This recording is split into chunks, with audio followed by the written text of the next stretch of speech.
Hey Amol, how are you doing today? Hey, what's up, Rahul? How is Bangalore? I see you're in Vidhan Sauda. Bangalore is great. Vedantata is awesome. I think it has more people than there might be right now outside because of the lockdown. For sure, for sure. And I'm in Vidyarthi Bhavan. Unfortunately, it's closed during the lockdown, and I'm making peace with cooking my own masala dosa. Not Pretty so much. good, But but I heard for the people, at least in Bangalore or in India, Swiggy does deliver from Vidyarthi Bhavan. oh, So even that's pretty Danzo. good.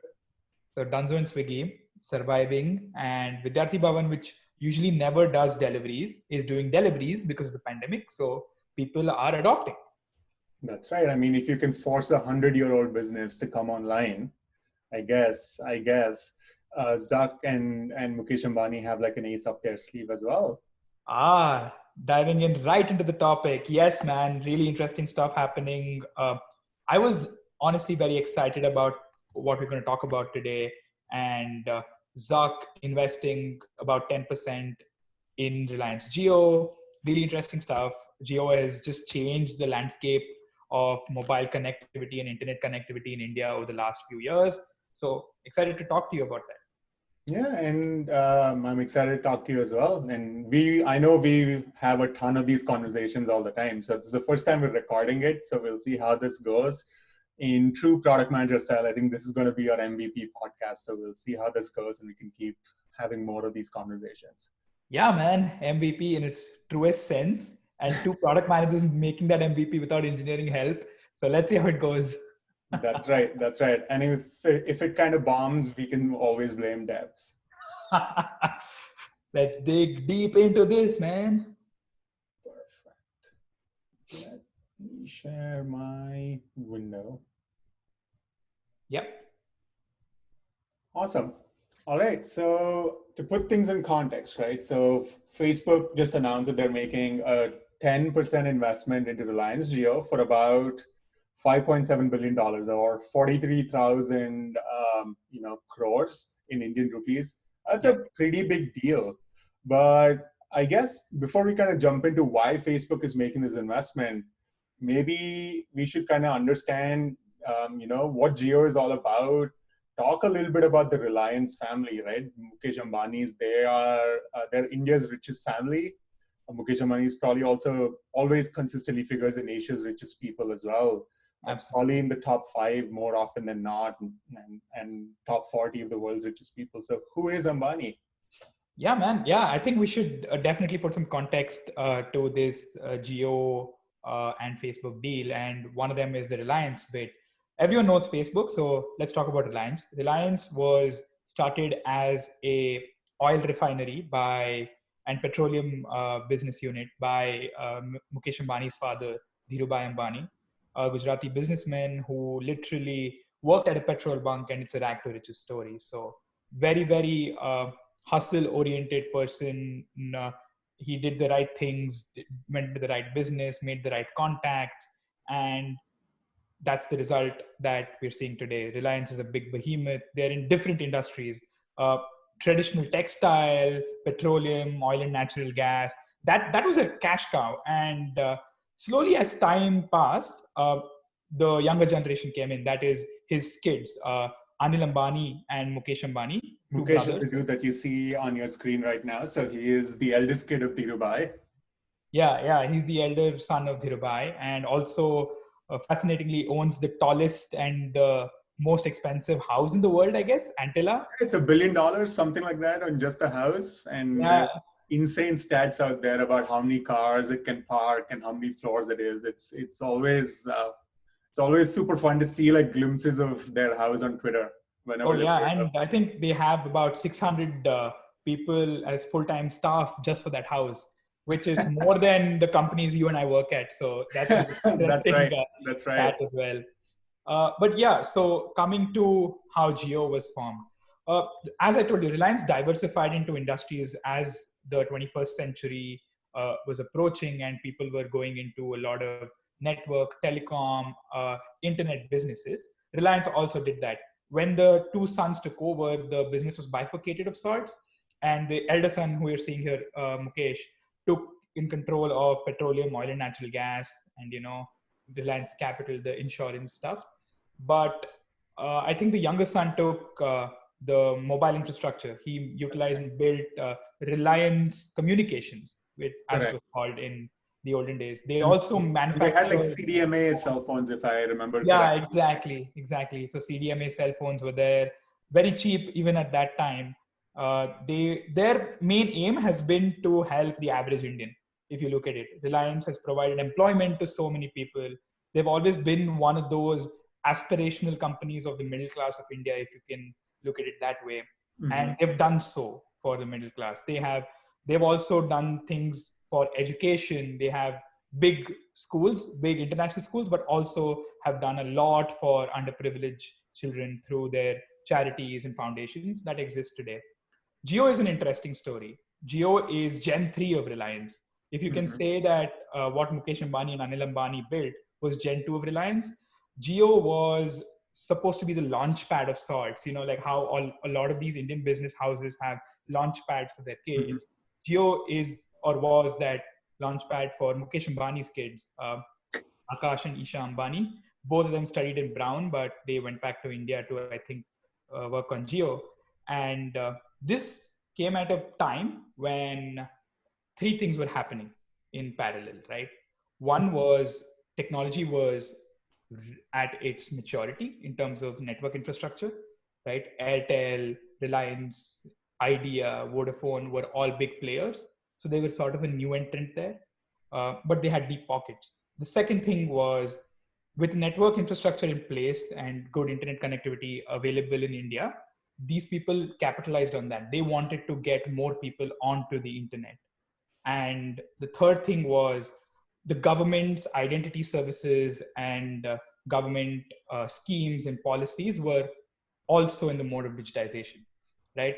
By this, I mean that we had a digital identity Mm-hmm. available using This is biometric. Aadhaar you're talking about, right? So like Exactly. We the had one Aadhaar. number similar to Social Security in the US that identifies every single Indian.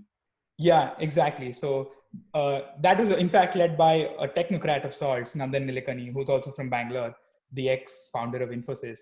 So we had a lot of these things going on in India, and Geo just got that right. They got the timing right.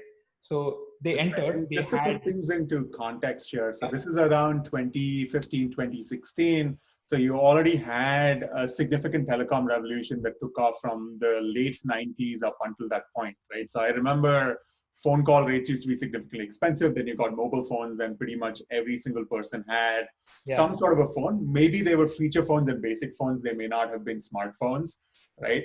But still you hadn't seen data penetration go up that way. Like I still remember in 2010 to 2014 when I was in college, I would still ensure that I was using data judiciously. I would connect to Wi-Fi wherever I went. We would go hang out in cafes yeah because yeah they had Wi-Fi available for free, right? And Geo enters the scene around 2016, and then basically says, hey India, hey, here a billion people, here's free internet, right? And that's yeah obviously bound to change a whole bunch of different things. Yeah, man, absolutely.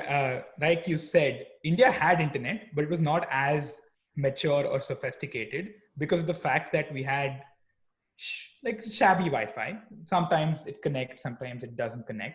Most video calls could not be possible. If you remember that meme that says 80% of your time is gone in saying hello on a video call, and that was the situation of sorts, right? And Geo led that revolution, right? You had a distribution strategy that they use their own infrastructure. They use the brothers Reliance Communication Mhm. towers for their network operations. They had Android available to them, and all they did was, okay, now where is our advantage? Their advantage was in pricing, right? They said, okay, we are going to enter the market. We have deep pockets. How do we get the most number of customers? Classic PM problems, but Ambani had every resource at his disposal. So it started off with 6 months free internet, and You when make you a give very free. important point there, right? So like while the telecom boom was going on, they didn't play the consumer game of actually offering telecom services. They weren't in the same game as say AT&T and Verizon. They weren't undercutting each other on price. They Yeah. built this giant network of towers and infrastructure in place. And then now like once there was enough maturity, they built that infrastructure out, and they were very, very smart about. I think I read somewhere they're very smart about building out capacity even up to 5G and even beyond as well, right? So this they put in the cost. They distributed that cost across carriers over 10 years without Yeah. participating in that. And once they made some amount of money back on their fixed costs of building that infrastructure out, that's when they decided that hey, they'll enter the game directly yet again and then undercut every single person on price. I mean, you cannot undercut anybody beyond 0 rupees, right? So that's literally the lowest least you can go. Yeah, absolutely. And I think pricing was very important considering how price sensitive India is, right? Okay, let's not talk about cities in India where we are from. Let's talk about tier two and tier three cities of sorts, right? Which are whose consumer patterns are very much like developing countries. Like you can compare cities like Bangalore to cities like San Francisco. People even there wear AirPods and shoes like Allbirds, but like Hubli, Dharwad, they're very different, right? And getting them onto the internet for free for 6 months is where they won. Right.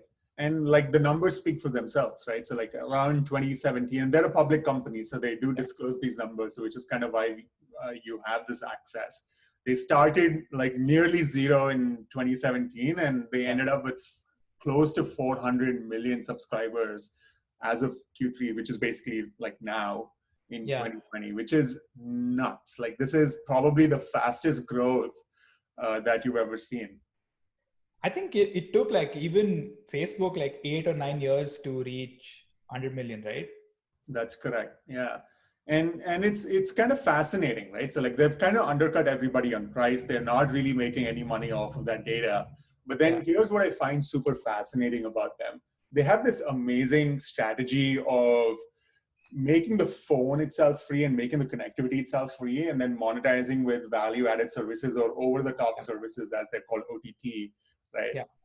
So here they've made a bunch of acquisitions, as well as I believe they have their own development center both in Bombay as well as like a couple of people out here in Texas as well Yeah. to kind of build these apps. And they go across all of the basic needs, right? So Yeah. things like entertainment. So they have JioSaavn, which is the Spotify equivalent of India, which competes with Spotify too in India, by the way, Yeah. right? And Then that you was an have acquisition. That was a very, very good well thought acquisition. Saban was not as big in India. If you remember, Savan, or if you remember correctly, Savan is a company based out of the US. It was catered to the NRI markets like you and me, right, because NRIs missed Kishore Kumar, NRIs missed R.D. Burman, and YouTube didn't have those songs and things like that. So they started curating music that way, and then they became a streaming platform. So that's a good acquisition. So they have the talent there, and then they have now distribution at geo scale to get Savan into different places. And you know how important entertainment is in India, right? Especially in the smaller cities, movies and short form content, that mm-hmm. TikTok, right? So how Right, big is TikTok? exactly. TikTok's a phenomenal example of like video-based content. And the other interesting thing is like video is also universal, like in the sense that it can communicate across languages too. Like, and given like the linguistic diversity of India, that's another big reason why a person from the south of India can still kind of watch funny content in Hindi without necessarily Yeah. needing to understand it. So yeah, so Geo started like bundling a lot of these different apps. They have a browser, they have cloud services, they have news, they have cinemas, they have TV as well. And basically, what they've done is the Reliance Group has taken every single element of their offline businesses and then made Geo their digital channel of making those services available, right? So Yeah. Reliance also has like a movie distribution house, and then now they can Oh distribute yeah. their own cinemas through Geo Cinema. And this is super important because a majority of the 400 million users that are on Geo are net new to the internet, right? So they might have had like a feature phone, but now they're getting a smartphone because it's super Yeah. cheap because of Geo. And then they're also connecting to the internet for the very first time because data costs have virtually dropped to zero. So all of these services, like while a browser and the cloud storage may not feel new or innovative to us, it might Oh be the yeah. first browser that somebody has ever used, right? And Absolutely. And that's insane just in terms of the amount of impact. They've also done some innovative things, right? So they have this AI assistant that's bundled on their phone called Geo Sarthi. Sarthi literally means help, right? Mm-hmm. Uh, so what that AI assistant does is it helps you navigate apps. For example, let's say Redbus is a really big Bus booking, yeah. bus booking platform in India. So like as you're navigating through the app, it will give you instructions in the local language to say, hey, click here to enter your destination in Hindi or in Telugu or in Kannada or what language you have, right? And this helps those new users who are unfamiliar with, app interfaces and navigation and what to do. It gives them step-by-step, voice instructions. And that was, again, something that was a small startup that they invested in. But then these guys are very, very good at understanding what's required for these new to internet users within India and then building the right set of services.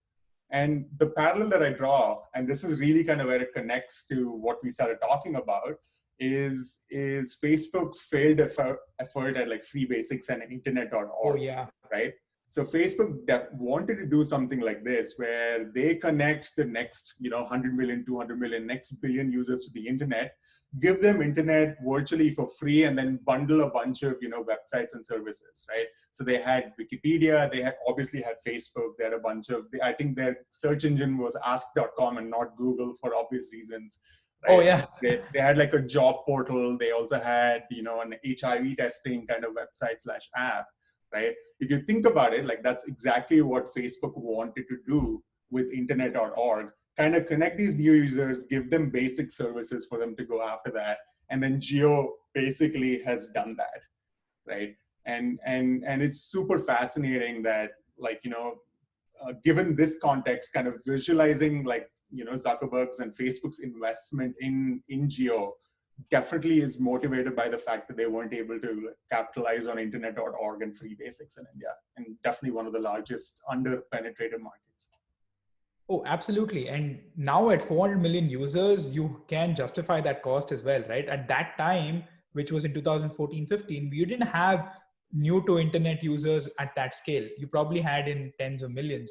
Yet that investment made sense because you knew that next billion users are going to come from India, Southeast Asia, and those countries. Right? They're going to be there in the internet for the first time. They need services. Interestingly, at the same time of 2015, when Free Basics was at its peak in terms of marketing and public policy spend and trying to convince the government, Airtel tried the same thing. I don't know if you remember. I just remembered this. Airtel tried this. Airtel bundled Flipkart, which was is now Walmart's company. That's right. And it was Flipkart's heyday when everyone was ordering on Flipkart for the first time on the phone, and they had a Flipkart Lite version come out. They had a bunch of things like Big Billion Day, where they had shopping festivals. Literally, a pen drive was 1 rupee, right? Things like that. So at that time, Airtel tried this, but Airtel couldn't go forward as well because a lot of backlash about net neutrality and things like that came. Right. It'll be interesting to see how it goes this time around, if it's the same. And I've been seeing some concerns over the past few hours on, hey, what happens to net neutrality if this deal is happening and things like that. That will be a good thing to watch out for as well. So, okay, so let's kind of tease apart like what are the immediate kind of benefits to Facebook, right? Oh, yeah. First and foremost, obviously access to the 400 million kind of new internet users, right? Yeah. So WhatsApp, even though it's super penetrated, they might use this distribution channel to kind of ship the Big Blue app or like different variants of the Big Blue app on Instagram, and then probably variants of the TikTok app that they're testing in Mexico and all of those other things, like leverage this channel to kind of distribute the Facebook set of apps as we know it. The second big one, in my view, and I think this is really the core focus, right, is payments, right? The WhatsApp payments ecosystem. This is something that Facebook's been trying very, very hard to kind of bootstrap and get off the ground. And also kind of figure out how they can integrate commerce into their entire story. Absolutely. I know Geo has been trying a bit, trying all sorts of things to kind of get into e-commerce and make commerce like a first class habit for these sets of users. Yeah. that is an interesting thing that you brought about, right? And a lot of buzz on the future of payments and commerce, right? And let's talk about WhatsApp. It's not monetized today. Right. There have been intentions publicly stated as well with respect to, hey, let's do ads monetization and Right. like that. But that we haven't seen that roll out yet. Payments was rolled out to Indian WhatsApp users last year, sometime Mhm. in mid of last year, I think. And that's one thing that they can monetize, right? Facebook has a payments ecosystem. India has a very mature payment ecosystem for peer-to-peer and peer-to-merchant ecosystem as well, wherein Right. you just use your mobile number, or mobile number is your identity or your bank account. Mhm. It is identified through your Aadhaar, and your Aadhaar is linked to that bank account. So a payment happens in real time. I can transfer you 10 rupees in real time. That's And right. when you Compared to do it like on WhatsApp, ACH transfers out here, like it's definitely, oh yeah, a sea change in terms of like how advanced the payments rails are back in India. absolutely. And UPI got that in 2016, just at the launch of Geo. UPI also was launched with Mhm. demonetization coming. Very interestingly, there's a lot of conspiracy theories that Ambani knew that demonetization is going to happen, so Geo was given away for free, so people don't have to worry and things like that. But yeah, that's for another day. The interesting part is payments can be monetized, uh, especially in the US. I'm Mhm. not sure how it's going to be monetized using WhatsApp. I definitely see a commerce angle to it, Mhm. especially with uh, you've seen this in Asian markets that China has a super app in WeChat, right? Mhm. Which started off as a basic chat app, then they added payments, and then they added commerce. It's like this whole new social networking site in itself, which started Mhm. off as a chat app. So I think there's a ploy to make it like a super app, you know, a different version of the big blue app that you said. It might be WhatsApp in itself, right? Right. And the key part there about super apps is not necessarily the fact that everything is bundled together into one app. It's the fact that there is a cohesive identity network, which basically is like, who is this user? Who is this user on the system? Right. Yeah. That's defined by your phone number back in India. And in China, it's your WeChat tag as well as your phone number, Yeah. right? As well as having a unified payments ecosystem as well. So if you were to bundle identity and payments together, Yeah. right? That's really the foundation of any super app, whether that's 7 different apps or not. As long as they Oh, make it onto your phone, the transaction is still seamless, right? That's really kind of where it comes from. So yeah, so definitely I think we might see all of these different geo apps that we have in front of us, right, embedding WhatsApp payments in some way, and then that kind of feeding into a geo wallet or a WhatsApp wallet, right? And yeah, that's and I can see use cases for it from different places. Uh, a previous person, like a previous founder I worked with when I was in grad school, harvesting, has pivoted now to a farmer network, right? A right. peer-to-peer farmer network on a WhatsApp group. You have farmers selling stuff, and especially with COVID, these guys want buyers virtually, so they're just doing WhatsApp saying, "Hey, uh, I will come to this place. I want 10 kg of tomatoes," Mhm. and right now the experience is such that they're chatting on WhatsApp, but they go and then they're probably paying using Paytm or Google Pay, and Right. they want they want that to come in here. So definitely with payments going or increasing in terms of volume, like I mentioned to you in our previous conversation, last month's volume on UPI was about, I think, 40 lakh crores or 20 lakh crores at that scale. Something like that. Yes. Yeah, and that's that's a number impossible to even like imagine, right? So That's imagine correct. I micro. was trying to convert it to US dollars and I just gave up on the number of zeros that I had to enter into Google. So there you go. So exactly, right? So 20 lakh crores or something at that scale, when you have transactions going, micro payments are going to increase. E-commerce has just been increasing, man. So, with the likes of Dunzo, Swiggy, Zomato buying Uber Eats India. So that definitely payments and commerce is big in India. How will Facebook and Geo make use of that is going to be interesting. Geo has a distribution. Facebook has good tech in terms of commerce, and they have the marketplace also available. So let's see how that plays out. What's interesting is this kind of reminded me of another small startup called Kata Book, which has like over Okay. 25 million merchants, right? So Kata basically is like an Indian word that stands for accounts, right? So what typically the way transactions work in India is if you go to your local store, right, you can buy things on credit, right? So you go to the store often enough, the person who's at the mom and these are typically mom and pop stores, right? So you build like this personal connection. Your mom has gone to the same store, then you go to the store, then your kids go to the same store, as long as you live in the same neighborhood.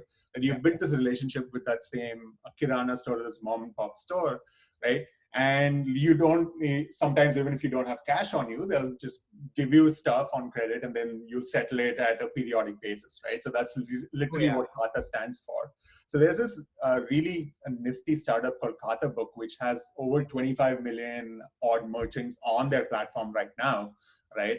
Which is it's basically a simple Android application that lets merchants maintain these account books digitally. It's a ledger book. It's a digitized ledger book of sorts right now. Yes, exactly. It's a digitized, it's a digital ledger or a digital accounts keeping system, just like QuickBooks, but very, very simplified, very easy to understand. And the killer feature that actually drove their adoption was WhatsApp integration, right? So when they had, they added this feature where you could send reminders for payments over WhatsApp, right? So you have like, let's say you rack up a balance of 500 rupees, the shopkeeper can basically just hit a button and then send you a note saying, hey, you need to pay, right? Right now, that transaction is still not fulfilled via WhatsApp, but then their adoption will only, go much more viral as a result of that, right? And it's super, super interesting to see, like, WhatsApp business as well is something that Facebook's been trying to push very, very hard in emerging markets. Right? So you get like a small storefront, you get, you can add catalog items and then potentially enable end-to-end commerce where you can buy it, pay it using WhatsApp, and then there'll be some sort of fulfillment layer that kind of comes in later. Right. So Jio, interestingly, is trying to go after this too, right? So they announced something called Jio Mart, where they're trying to enable these mom and pop businesses to come online and then sell online, right? So they're going to be like the Shopify for mom and pop businesses within India. And then now imagine if you were able to kind of have a deep level of integration between Jio Mart and then WhatsApp Business as part of this deal. I'm sure that's probably one of the integration points. Right, that's going to be huge just in terms of driving, commerce and driving a real use case for commerce on WhatsApp. Yeah, absolutely. And when you get storefronts on WhatsApp, right, you will need more value add services. You will need like a web flow for WhatsApp, right? You will need like a Squarespace for WhatsApp to handle these things. And I see it as empowering small businesses, right? You need those tools which don't exist today. So WhatsApp as we see it today might be very different on WhatsApp for business and the consumer WhatsApp in the years to come. And we might have it just for India very differently. You know why I say this is because people don't shy away from building India's specific services because it's worked in the past. It's not that place where it's a copy of the West anymore, right? That's right. For example, let's take Google Tez. How the experiment of Tez led to Google actually lobbying for better payments infrastructure in the US is a fascinating story. Right, absolutely. And that actually brings me to a very interesting kind of dimension, right? Yeah. So in many ways, like this kind of investment / partnership that Facebook's trying to pursue within India is also to compete with Google. Google has had a significant head start in India primarily because of Android and the Play Store, right? So they are the default OS. Their search is distributed to every single Android phone within India, right? And then YouTube, like I think last year they announced about 265 million monthly active users. Oh, right? wow. It's probably going to be significantly bigger. Like this is like Netflix scale or even higher. Right? Oh yeah, absolutely. And so that's kind of like insane if you think about how well Google has been positioned and then how well they've been expanding into India-specific services. So they have Google Maps, which has specific address codes for India. They introduced a two-wheeler mode first in India. So Google's been going very, very hard on building for India first.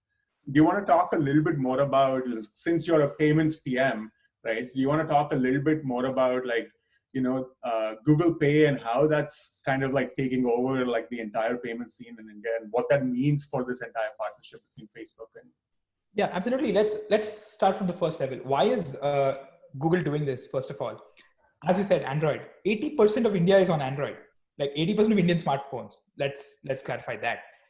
Android launched a lot of initiatives. Google has not been afraid to fail in India, right? They launched Android One with partnerships with very cheap phone manufacturers, Micromax, Carvin. I don't think people remember these brands now because the Chinese brands have taken over. But That's Google correct. did that, right? So Google was not afraid to fail, and especially I think it's also the Sundar Pichai angle that I want to talk about, right? Digital India got a push from the Prime Minister, and Sundar Pichai became CEO of Google at the right time, and India-specific services just surged. Then you had things like free Wi-Fi in railway stations. Railway is the primary mode of transport to a lot of Indians, right? That's right. It's the largest employer in India, like more than like it's like think of Amazon having 300,000 people in the US. The Right. Railways has way more. The Indian Railways has way more people employed, That's right.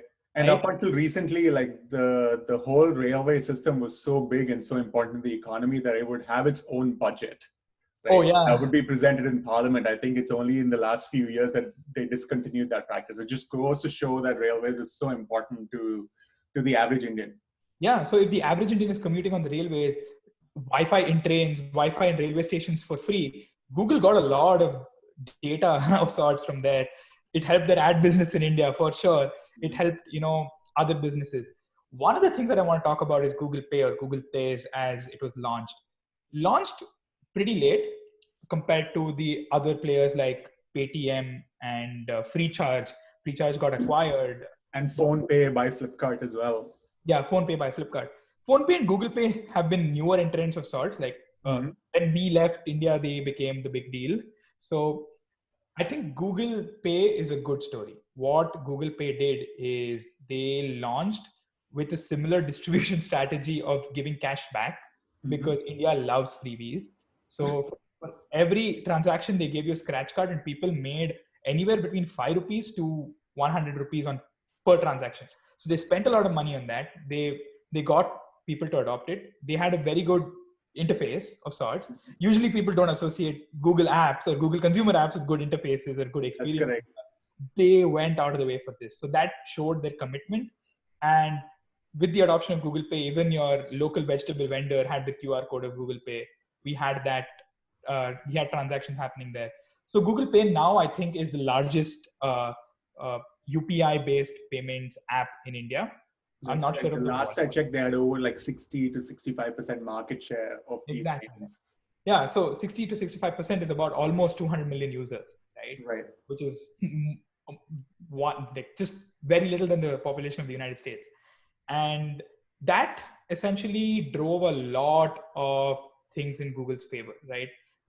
The government recognized Google's contributions, even Digital India, that's the government initiative. Google got special privileges in that, especially in terms of, hey, they made introductions to startups to Google, right? Saying, hey, go to Mountain View, work with Google, and probably get acquired by Google. And Facebook Right. somewhere lost out on all this, right?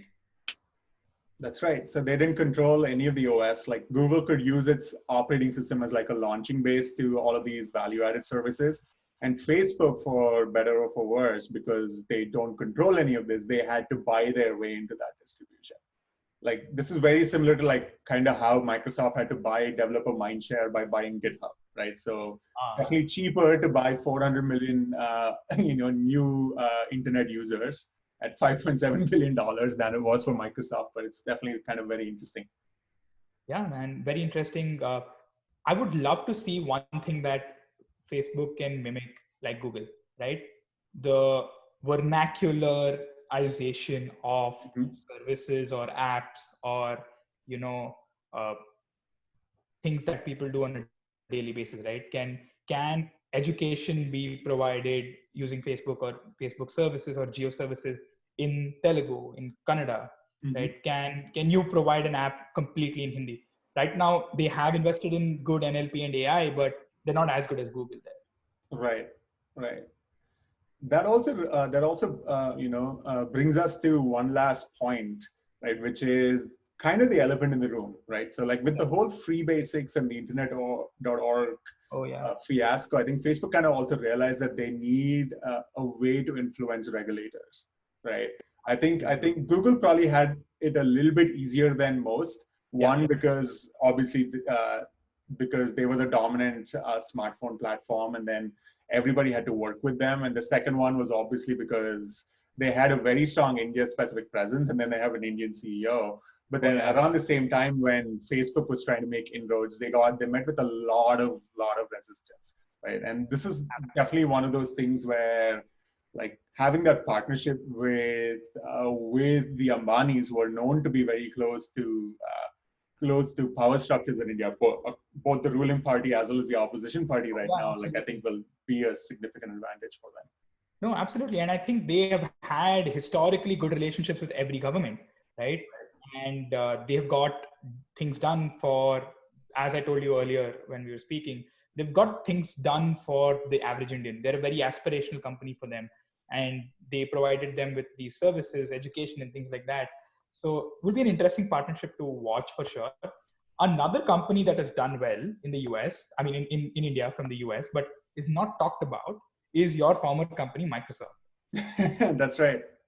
And it's not just because Microsoft has an Indian CEO, but Microsoft has done a lot in India right from the late 90s.